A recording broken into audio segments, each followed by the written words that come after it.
Jai Hind students, miscellaneous exercise chapter 6, class 11th, question number 11. A solution is to be kept between 68 degree Fahrenheit and 77 degree Fahrenheit. What is the range in temperature in degree Celsius if the Celsius oblique Fahrenheit conversion formula is given by this? है ना, ये formula तो हमको सबको पहले से ही मालूम है और ये क्वेश्चन जो है इसको मुझे हिंदी में भी पढ़ना होगा। क्वेश्चन ये है कि एक विलयन को 68 डिग्री फ़ारेनहाइट और 77 डिग्री फ़ारेनहाइट के मध्य रखना है। सेल्सियस पैमाने पर विलयन के तापमान का परिसर ज्ञात कीजिए जहां सेल्सियस फ़ारेनहाइट परिवर्तन सूत्र ये है। फ़ारेनहाइट को आपको 68 और 77 के बीच में रखना है, सुनना ध्यान से। फ़ारेनहाइट को 68 और 77 के बीच रखना है। तो सेंटीग्रेड को कहाँ रखना होगा? अगर कोई बोले नहीं मुझे नहीं समझ में आ रहा, मतलब सेंटीग्रेड में बताओ, तो फिर आप कहाँ रखोगे? ठीक है, 68 टू 77 बोल रहे हैं। फ़ारेनहाइट को रखना है 68 टू 77। Got it? ये फ़ारेनहाइट को रखना है। ठीक है, अब ये क्या होगा? 68 फ़ारेनहाइट का और सेंटीग्रेड का जो रिलेशन है वो आप सभी जानते हैं, 9/5C + 32। हाँ, अब इस पर चर्चा मत करना, ये तो साइंटिस्ट बना चुके हैं और साइंस में आप इसको सीख भी चुके हैं। ये हो गया। ठीक, अब हमें इसको बताना है कि अगर फ़ारेनहाइट के लिए वो 68 और 77 की लिमिट है तो सेंटीग्रेड के लिए क्या होगी। देखो, कुछ बच्चे क्या इतना सुनकर समझ जाएंगे कि अरे अब तो हम कर लेंगे, है ना। तो आप सभी कर सकते हैं। 32 को पहले यहाँ से हटा दो तो ये हो जाएगा 68 - 32, यहाँ पर 9/5C और ये हो जाएगा 77 - 32। Got it? तो ये कितना आ गया? 36, 9/5C और ये आपका आ गया 45। Got it? यहाँ पर आपको मिल गया 45। नाउ अभी आप क्या करने वाले हो? अब आप 5 से मल्टीप्लाई करने वाले हो तो ये हो जाएगा 36 × 5, यहाँ पर होगा 9C और यहाँ होगा 45 × 5, है ना। 9 से डिवाइड भी कर दीजिए, मुझे लगता है वो थोड़ा इजी रहेगा। पहले मल्टीप्लाई देन डिवाइड वो डिफ़िकल्ट रहेगा। 9 से आपने इसको डिवाइड भी कर दिया। ठीक है, तो 9 × 4 = 36, 9 × 5 = 45। तो आपका आंसर हो गया 22 और 25। ठीक है, और बच्चों जब वर्ड प्रॉब्लम होती है तो हमें अपना उत्तर भी वर्ड्स में ही देना चाहिए। ठीक है, तो यहाँ हम लिखेंगे विलयन का तापमान सेंटीग्रेड में 20 डिग्री सेंटीग्रेड तथा 25 डिग्री सेंटीग्रेड के बीच होना चाहिए। ठीक है, और इंग्लिश में हम क्या लिख देंगे? Solution region should be between direct लिख दो, between, it should be between 20 degree and 25 degree centigrade. Got it? ये हो गया आपका question number 11. Come to the question number 12. Question number 12 is, देखना ध्यान से, यहाँ केमिस्ट्री आ गई। 8% बोरिक एसिड के विलयन में 2% बोरिक एसिड का विलयन मिलाकर तनु यानी डाइल्यूट किया जाता है। परिणामी मिश्रण में बोरिक एसिड 4% से अधिक तथा 6% से कम होना चाहिए। यदि हमारे पास 8% विलयन की मात्रा 640 लीटर हो तो ज्ञात कीजिए कि 2% विलयन के कितने लीटर इसमें मिलाने होंगे। ध्यान से सुनना बेटा, अभी मेरे पास एक बीकर है, एक बर्तन है और उसमें 640 लीटर, बहुत सारा होता है, बहुत बड़ा ड्रम है, आप ऐसा मान लो, है ना। उसमें 640 लीटर एक मेरे पास एक सॉल्यूशन रखा हुआ है, विलयन रखा हुआ है। उसमें जो बोरिक एसिड है वो कितना है? 8% है। ठीक है, बाकी क्या है? बाकी हो सकता है पानी हो सकता है कोई और सॉल्वेंट हो। ठीक है, हमें उससे मतलब नहीं है, लेकिन उसमें जो बोरिक एसिड की मात्रा है वो 640 लीटर की 8% है। ठीक है, अब इसको थोड़ा पतला किया, किसी ने कहा कि बहुत ज़्यादा कॉन्सेंट्रेटेड है, इसको थोड़ा पतला करूँ, तो इसके लिए उन्होंने इसमें और सॉल्यूशन मिक्स कर दिया। उस सॉल्यूशन में क्या था? निरा पानी नहीं था, उसमें 2% बोरिक एसिड था। और वो कितना था वो हमें बताना है। तो हमें उसको थोड़ी देर के लिए x एज्यूम कर लेंगे। हाँ, हम ये मान लेंगे कि इसमें x लीटर ऐसा वाला सॉल्यूशन मिलाया गया जिसमें 2% बोरिक एसिड था। क्लियर? अब ऑब्वियसली पहले 640 लीटर में 8% था, अब आप उसमें बहुत सारा और मिला रहे हो 2% वाला, तो वो कम हो जाएगी, उसकी जो कॉन्सेंट्रेशन होता है, जो उसका वो कंसिस्टेंसी होती है वो कम हो जाएगी। तो वो कितनी कम होनी चाहिए वो आपके बारे में उसके बारे में बोल रहे हैं कि 4% से ज़्यादा रहे और 6% से कम रहे, इतना मिलाना, बहुत ज़्यादा नहीं। बस 8% था, 8% की जगह वो 4% से ज़्यादा हो और 6% से कम हो जाए, इतना आपको मिलाना है। तो बताइए कितना मिलाएंगे? This is the question. A solution of 8% boric acid is to be diluted by adding a 2% boric acid solution to it. The resulting mixture is to be more than 4% but less than 6% boric acid. If we have 640 liters of the 8% solution, how many liters of the 2% solution will have to be added? Question तो बच्चे समझ ही गए ना, जो मैंने आपको समझाया, और जो इसके यूनिट्स थी, चीज़ें थी जो उनकी मेजरमेंट्स है, वो भी आपको लगभग याद ही हो गए होंगे क्योंकि मैंने काफ़ी बार बोले हैं। तो ऐसे समझ लूँ। चलिए मैं एक बीकर बनाऊँ नहीं बनाऊँ वो तो फॉर्मेलिटी है, बच्चे समझ ही जाते हैं। इसमें कितना है? 640 लीटर्स कुछ भी सॉल्यूशन है, उसमें 8% आपका बोरिक एसिड है। क्लियर? अब इसमें आप और पोर कर रहे हो और डाल रहे हो, वो मैं मान लेती हूँ आपने x लीटर और डाल दिया, ठीक, वो और डाल दिया, और इसकी जो कंसिस्टेंसी थी या जो भी इसकी वो रहती है, इनके जो वर्ड्स रहते हैं केमिस्ट्री वालों के, उसमें 2% बोरिक एसिड है। इतना क्लियर हो गया? ये x भी कहाँ आकर मिल गया? इसमें आकर मिल गया। पहले 640 था 8% वाला, अब इसमें x लीटर आपने और डाल दिया, वो कितने वाला है? 2% वाला है ना। अब जो आपका जो नया सॉल्यूशन तैयार हुआ उसकी जो रहनी चाहिए क्या बोरिक एसिड की मात्रा? 4% से ज़्यादा और 6% से कम। इतना समझ गए?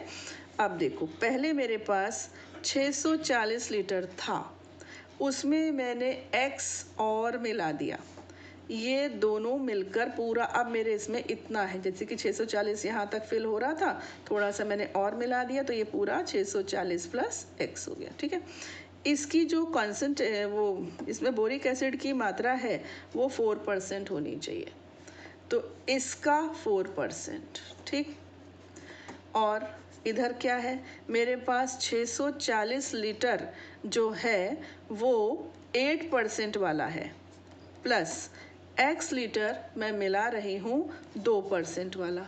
समझ रहे? 640 8% वाला है और x लीटर मैंने उसमें और ऐड कर दिया जिसमें बोरिक एसिड की मात्रा 2% थी। यहाँ पर भी 640 प्लस x, ये टोटल सॉल्यूशन है, इतना सॉल्यूशन हो गया अब मेरे पास। अब इसकी मैक्सिमम जो मात्रा है वो कितनी होनी चाहिए? 6% होनी चाहिए। अब इसको मैं कंप्लीट कर दूं, 6% ऑफ 640 प्लस x और यहाँ पर 4% of 640 plus x। Got it? और यहाँ पर अलग अलग, इसकी अलग है, इसकी अलग है, और जो सॉल्यूशन बनेगा उस सॉल्यूशन की 4 और 6 के बीच में होनी चाहिए। ठीक है, तो ये मैंने यहाँ पर बाई चांस ऐसे लिख दिया, तो हम कैलकुलेशन अब शुरू करते हैं। ये हो गया हमारा 640 प्लस एक्स इंटू 4/100। ठीक है ना, 4% को लिख दिया 4/100। इसको अब हम कैंसिल करते हैं, 2 4 ज़ार 8, 2 5 ज़ार 10, ये आपका हो गया 256 प्लस ये हुआ आपका x/50। ठीक है, यहाँ पर आगे बढ़ें, इसको कैंसिल कर दें तो 3/50 हो गया। अब 640 इंटू 3/50 प्लस 3x/50। एक फाइनल लुक ले लेते हैं, इसको कैंसिल किया, 2/50 हुआ ना ये। अब 640 इंटू 2/50 प्लस 2x/50, ठीक, लेस देन 256 प्लस x/50, और यहाँ पर अभी कैंसिल वैंसिल होना बाकी है, तो 3 4 ज़ार 12, 192/5 प्लस 3x/50। अब इसकी वजह से एक स्टेप हमें और लिखना पड़ेगा, अदरवाइज कोई ज़रूरत नहीं थी। 128/5, ठीक है, plus 2x/50 less than 256 plus x/50 less than 192/5 plus 3x/50। अब बच्चों देखो, ये बन गई ड्वेल, जो हम अपने एक्सरसाइज, जो मिसलेनियस एक्सरसाइज है उसके फर्स्ट क्वेश्चन में हम, और फर्स्ट टू जितने 7 8 थे उसमें हम कर चुके हैं। बट यहाँ पर वो वाला प्रोसीजर नहीं चल पाएगा, क्योंकि बेटा यहाँ भी x है, यहाँ भी x है, हमको x केवल एक जगह चाहिए। अगर हम इसको हटाते हैं तो ये डिसबैलेंस हो जाते हैं, इसको हटाते हैं तो ये डिसबैलेंस हो जाते हैं। इसके लिए हम क्या करेंगे, एक बार ये ले लेंगे और एक बार ये ले लेंगे, तो 2 बार में इसको करेंगे, ठीक है। सबसे पहले लिखेंगे टेकिंग, टेकिंग कौन सा, पहला वाला 128/5 plus 2x/50 less than 256 plus x/50। Got it. और सेकेंड केस में हम क्या लेंगे, 256 प्लस x/50 मीन्स ये, और फिर ये लेंगे 192/5 प्लस 3x/50। Got it. पहले ये दोनों लिए, फिर ये दोनों लिए। जस्ट अ मिनट, यहाँ पर मुझे लग रहा है हमसे ये 5 मिस हुआ है, इसको अपॉन 5 भी होना चाहिए, क्योंकि सबके अपॉन में कुछ कुछ है ना, तो यहाँ पर भी 5 होना चाहिए। ओके, अब हम आगे बढ़ते हैं। ये हो जाएगा आपका 128/5 प्लस 2x। मैं एक बार बेटा दोबारा लिख लूँ तो आपको वापस उधर झांकना नहीं पड़ेगा। 256/5 प्लस x/50। ओके, अब हम x इस तरफ कलेक्ट करते हैं, 2x/50 माइनस x/50। इधर क्या होगा, 256/5 माइनस 128/5, है ना। तो इसको किया तो ये हो गया x/50, इसको लिया तो ये मुझे दिखता है 128 का डबल ही तो होता है 256। अभी x less than 128 into 50/5 cancel किया तो x लेस देन 1280 आ गया, ठीक है। अब हम जो सेकंड था उसको यहाँ पर लिख देते हैं, वो था 256/5 प्लस x/50, और यहाँ था 192/5 प्लस 3x/50। ओके, अब यहाँ भी हमें वही प्रोग्राम करना है, x को इधर ले आते हैं, तो हो जाएगा x/50 minus 3x/50 less than 192/5 minus 256/5। तो ये होगा आपका माइनस 2x/50, है ना। यहाँ पर हम सब्ट्रैक्ट करेंगे तो मुझे लगता है ये भी -64 हमें देगा। क्या करूँ, पहले माइनस को चेंज कर दूँ तो हम सेफ हो जाएंगे, पहले माइनस हमको डिस्टर्ब करता है। तो माइनस से हम दोनों साइड को मल्टीप्लाई करेंगे, तो जो साइन है इसका डायरेक्शन चेंज हो जाएगा, ठीक है। अब क्या करें बच्चों, अब 50 ऊपर ले आओ, 2 नीचे, दोनों काम एक साथ कर लो। 64/5 तो है ही, इसमें ऊपर 50 से मल्टीप्लाई और 2 से डिवाइड, तो 5 से ये हो रहा है कैंसिल और 2 से ये हो रहा है कैंसिल, तो x हो गया 320। दैट मीन्स 320 से ज़्यादा और 1280 से कम, 320 से ज़्यादा और 1280 से कम, ठीक है। तो आप यहाँ पर अपना जो आंसर है बेटा वो वर्ड्स में भी लिख सकते हैं। Solution must be more than 320 liters and less than 128 liters, ठीक है। must be added कर दो, must be added, ठीक है। अब हिंदी में क्या लिख देंगे कि थोड़ा और डिटेल में भी लिख सकते हैं कि 2% सांद्रता वाला मिश्रण या विलयन 320 लीटर से ज़्यादा तथा 1280 लीटर से कम होना चाहिए या कम मिलाना चाहिए, जो भी लिखना, ठीक है। तो ये मेरा हो गया क्वेश्चन नंबर 12।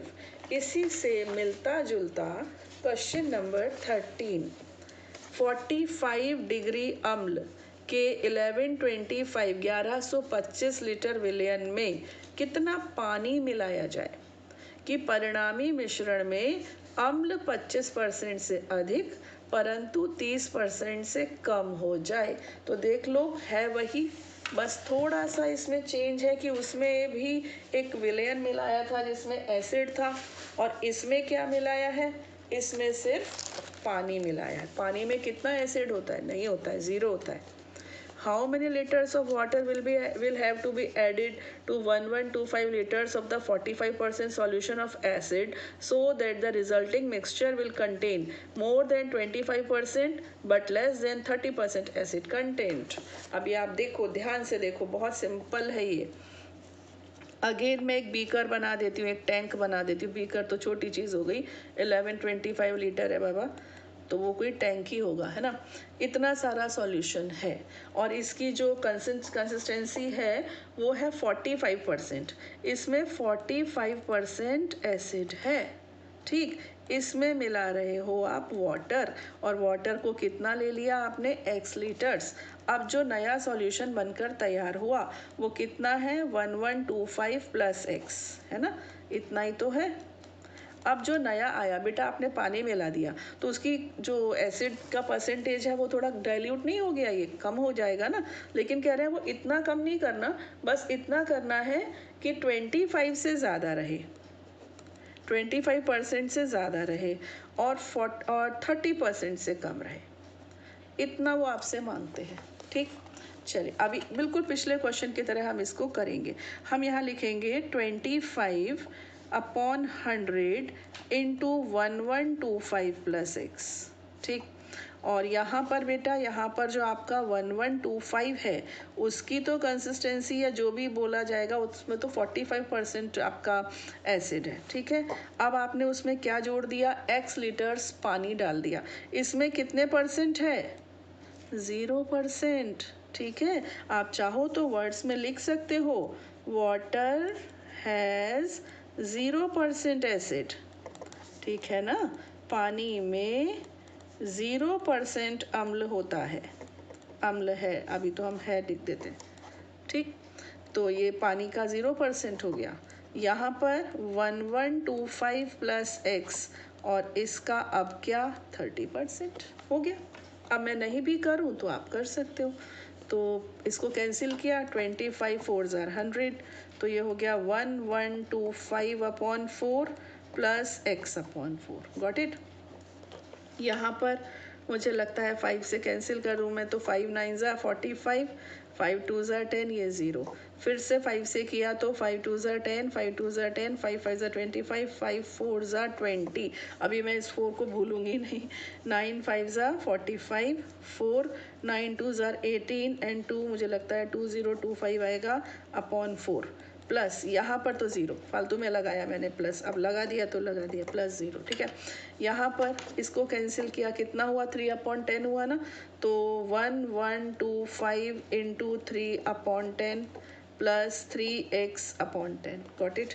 अब यहाँ पर भी वही काम करना होगा, एट ए टाइम एक बार ये लेना है और फिर एक बार ये लेना है। तो यहाँ पर लिख दो टेकिंग, हाँ हिंदी वाले क्या लिख सकते हैं, 1125 upon 4 plus x upon 4 less than 2025 upon 4 लेने पर, ऐसे लिख सकते हो। तो यहाँ पर तो लो है ही नहीं, कुछ प्रॉब्लम ही नहीं है, तो यहाँ पर इसको यहाँ ले जाओ आप। तो x upon 4 less than 2025 upon 4 minus 1125 upon 4, x upon 4 LCM 4 और ये आएगा 0 0 9 900 आ गया। 4 से 4 हुआ कैंसिल, आपका एक आंसर तो रेडी है, आपका आंसर एक आंसर रेडी है, x should be less than 900। In second case नाव कर दो यहाँ पर, अब है ना, अब क्या है ये 2025 अपॉन 4 ये रहा। इधर बच्चों 5 से कैंसिल कर ही दो ना, नहीं लेकिन हाँ नहीं कर दो। तो 5 से किया हमने तो ये हो गया 5 2 ज़ा 10, 5 2 ज़ा 10 और 5 2 ज़ा 10। 3 को किया तो ये हो गया 675 अपॉन 2 है ना, 25 या 75 और 6, तो ये हो गया 3x अपॉन 10। इधर ही लाओ, ठीक है, x को इधर ही लाओ, तो ax इधर लाने से क्या हो गया, -3x/10 हो गया, 675/2, इसको इधर लेकर गए तो -2025/4 है ना।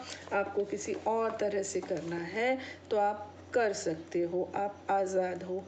माइनस एलसीएम आ गया 4, 4 को 2 से डिवाइड किया 2, तो ये आपका हो गया 1350, आई थिंक सो, है ना, -2025। अभी क्या हुआ, -3x/10 लेस देन सॉरी 5 आएगा यहाँ पर, है ना, और फिर 12 - 5 हो गया 7, 9 - 6 3 हो गया 6, 675/4। अभी मेरे को स्पेस कम पड़ रहा है यहाँ पर, मुझे चेंज इसलिए मैं नहीं चाहती हूँ करना कि मुझे दिखता रहे, बट मुझे करना ही पड़ेगा। ये हो गया -3x/10, और इधर है लेस देन 675/4, ये है, ठीक है। तो अब क्या करना है, अब मुझे पहले तो माइनस का कर लूँ फैसला, माइनस को दोनों तरफ मल्टीप्लाई किया तो 3x/10, और ये ऐसे हो जाएगा -675/4। यहाँ पर सॉरी माइनस ही था, तो अब ये दोनों तरफ प्लस हो जाएगा। याद करो यहाँ पर माइनस ही आना चाहिए था, देखो ना, ये छोटा था ये बड़ा था, आप ये देखो ध्यान से, ये छोटा था ये बड़ा था, तो माइनस ही तो आना चाहिए था, है ना। तो चलिए अभी मैंने माइनस से मल्टीप्लाई कर दिया, वही मैंने सोचा माइनस का क्या काम। अभी क्या करना है बच्चों, 10 ऊपर 3 नीचे, तो ये हो गया x ग्रेटर देन 675 × 10/4 × 3, ये आपका हो गया यहाँ पर, ठीक है। इसके बाद अब ये कितना हो जाएगा, कैंसिल किया जाए, 3 × 1 = 3, 3 × 2 = 6, 3 × 2 = 6, 3 कितनी बार घूम घूम के आ रहा है ये, 2 × 2 = 4, 2 × 5 = 10। तो x ग्रेटर देन, ये आपका हो गया 25, 5 × 2 = 10, और 2 से आ गया ये 1225/2। इसको जब आप 2 से डिवाइड करोगे देन यू विल गेट 612.5, नहीं मल्टीप्लाई गलत, 5 × 5 = 25, 2 5 × 2 = 10, 2 12, 5 × 2 = 10, 1125 है, ये 1125 है। तो 2 5 = 10, है ना, बहुत ज़्यादा हो रहा था ये, और 2 6 = 12, 562.5, ठीक। तो इसका मतलब x को ज़्यादा होना चाहिए 562.5 से, और मुझे याद है वो वाला आंसर 900 था, ठीक है। अब आप इस चीज़ को वर्ड्स में लिख सकते हो बड़े आराम से, ठीक है। Now last question of this chapter, एक व्यक्ति की बौद्धिक लब्धि, IQ होता है ना, अपन कहते हैं IQ लेवल कैसा है इसका, IQ, एक व्यक्ति की बौद्धिक लब्धि मापन का सूत्र निम्नलिखित है। IQ = mental age upon chronic age into 100, जहाँ MA मानसिक आयु, CA कालानुक्रमी आयु है। यदि 12 वर्ष की आयु के बच्चों के एक समूह की IQ असमीका 80 less than equal to IQ less than equal to 140 द्वारा व्यक्त हो, तो उस समूह के बच्चों की मानसिक आयु की रेंज, परिसर, परिसर का मतलब क्या होता है, रेंज, रेंज ज्ञात कीजिए, ठीक है। ये रहा इंग्लिश में, IQ of a person is given by the formula IQ = MA/CA × 100, where MA is mental age and CA is chronological age, chronological not chronical, chronological age. If this is the equation for a group of 12 years old children, find the range of their mental age. Okay, so here is the last question of this chapter, question number 14. IQ का formula क्या है, MA/CA × 100, ठीक है। और उन्होंने CA कितनी दी है, मतलब उस बच्चे की या जो भी ग्रुप है वो कितने साल के बच्चों का है, 12 इयर्स का है, तो CA तो हो गई 12, और IQ की रेंज कितनी दी है, 80, और ये कितनी दी है, 140। आपको पता है मिनिमम रेंज, मिनिमम क्या होती है, मिनिमम 60 होती है। तो ये हुआ, अब आप वैल्यूज रख दो सबकी, 60 80 हो गया, ये IQ यहाँ रख दो, तो एम ए अपॉन सी ए, चलो अभी पहला स्टेप है तो सी ए भी लिख ही दो, और ये हो गया आपका 140, ठीक है ना। इसके आगे क्या होगा, इसके आगे होगा 80 less than equal to M A upon 12 into 100 less than equal to 140। 12 से मल्टीप्लाई कर दो, 80 into 12 less than equal to M A into 100 less than equal to 140 into 12। तीनों में 12 से मल्टीप्लाई किया है। अब आप 100 से डिवाइड भी कर दो, तो ये लीजिए हमने डिवाइड भी कर दिया। अब एम ए आपका बिल्कुल अकेला रह गया, 100 से हमने कर दिया डिवाइड, ठीक है। तो एक तो ये कैंसिल, 12 अट्ठे 96, 96 होता है, 10 से उसको कट करने की कोई ज़रूरत नहीं है। और 12 4 ज़ा 48, 8 12 1 ज़ा 12, 168 आई थिंक अपॉन 10। तो ये हो गया 9.6 less than equal to M A less than equal to 16.8। तो अपने आंसर को आप ऐसे भी छोड़ सकते हो, और चूंकि वर्ड्स में है तो वर्ड्स में भी लिख सकते हो कि M A should lie between 9.6 and 16.8। M A का मान मानसिक आयु का मान 9.6 से बड़ा या बराबर तथा 16.8 से छोटा या बराबर होना चाहिए, ठीक है। That's all for this chapter. और नेक्स्ट चैप्टर हम अपना स्टार्ट करेंगे अपने नेक्स्ट वीडियो में। तब तक के लिए खुश रहिए, आबाद रहिए। जय हिंद।